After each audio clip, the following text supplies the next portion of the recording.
Malviya road पर बेशकीमती जमीन का विवाद गहराया। अभिलेखीय साक्ष्य की अनदेखी। मालवीय रोड पर बेशकीमती जमीन जबरिया हथियाना चाहते हैं भूमाफिया। श्रीवास्तव परिवार की करोड़ों की जमीन पर भूमाफियाओं की नजर। तनाव बरकरार। बस्ती शहर के मालवीय रोड पर किरण सर्जिकल के सामने करीब 45 एकड़ बेशकीमती जमीन को लेकर विवाद गहराता जा रहा है। पिछले एक सप्ताह से एक पक्ष बगैर अभिलेखीय साक्ष्य के स्थानीय नागरिकों, पुलिस और जिला प्रशासन और मीडिया को गुमराह करते हुए उक्त जमीन पर लगातार अपना दावा कर रहा है, जबकि ये बेरी हवा मोहल्ले के रहने प्रकाश चंद्र श्रीवास्तव और कृष्ण चंद्र श्रीवास्तव की पुश्तैनी जमीन है। सारे अभिलेखीय साक्ष्य उनके पक्ष में है। पूरा प्रकरण पुलिस और जिला प्रशासन की जानकारी में है।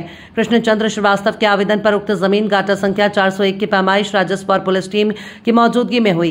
कृष्ण चंद्र श्रीवास्तव के स्वामित्व वाले भूखंड जिसका रकबा 45 एकड़ है, उसका सभी की मौजूदगी में चिन्हांकन किया गया। आदेश हुआ कि जमीन पर कृष्ण चंद्र श्रीवास्तव आदि को कब्जा करने में कोई दखल न दिया जाए। मामला संवेदनशील उस वक्त हुआ जब पुलिस की मौजूदगी में जमीन पर मालिकाना हक रखने वाला पक्ष कब्जा करने पहुंचा। घटना 30 मई की है। दोनों पक्ष आमने सामने आ गए। अपनी जमीन पर कब्जा करने पहुंचे भूस्वामियों पर दबंगों ने जानलेवा हमला कर दिया। कई लोग चोटिल हो गए। स्कॉर्पियो वाहन को क्षतिग्रस्त कर दिया गया। पुलिस के सामने किसी प्रकार मामला शांत हुआ, लेकिन कृष्ण चंद्र श्रीवास्तव का कहना है कि एक साजिश के तहत रोड पर लगे खंभों की लाइट बुझा दी गई और 60 से 70 की संख्या में पहुंचे अराजक तत्वों ने उन पर और उनके परिवार पर हमला कर दिया। ईंट पत्थर फेंके गए। भागकर किसी तरह लोगों ने जान बचाई। दरअसल इस बेशकीमती जमीन पर भूमाफियाओं की नजर है।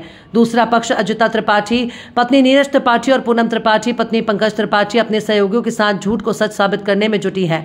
इनके पास कोई अभिलेखीय साक्ष्य मौजूद नहीं है। इस पक्ष से केवल महिलाएं सामने आ रही हैं, जिन्हें लोगों की सहानुभूति और संवेदनाओं का पूरा लाभ मिल रहा है। आप अंदाजा लगा सकते हैं कि जमीनों पर अवैध कब्जा करने के मामले में महिलाएं यदि मोर्चा संभाल लें तो सामने से सीधी लड़ाई लड़ने की हिम्मत बहुत कम लोगों की होती है। लेकिन अभिलेखीय साक्ष्य को कैसे झुटला सकता है? वास्तविक भूस्वामियों का आरोप है कि रोहता चौकी इंचार्ज मामले को खूनी संघर्ष में तब्दील करने का षड्यंत्र रच रहे हैं। इस पूरे मामले में पुलिस और जिला प्रशासन की सूझबूझ से काम लेना होगा और पूरी सुरक्षा के साथ अभिलेखीय साक्ष्य के अनुसार जमीन निर्विवाद रूप से वास्तविक स्वामियों के कब्जे में देनी होगी। VP न्यूज, खबर सिर्फ सच की।